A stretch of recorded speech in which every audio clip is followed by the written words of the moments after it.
মুনি কই মুনি দেখি মা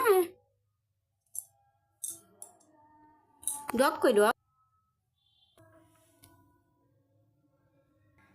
দু হাতে দুটো পুতুল নিয়ে কোথায় যাচ্ছ তুমি? দু হাতে কি দুটো? এই দুটো কি? ওটা কি? এটা কি?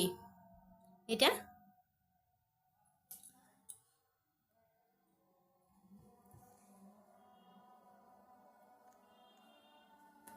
নিয়ে আসো দেখি দেখি। হ্যাঁ এটা আমি নেব। তুমি এটা নেবে? তোমার এটা পছন্দ? ও আবার নিয়ে নিলে কেন? দেবে না আমাকে? দাও আমাকে দাও, দাও দাও আমাকে দাও। পড়ে গেল।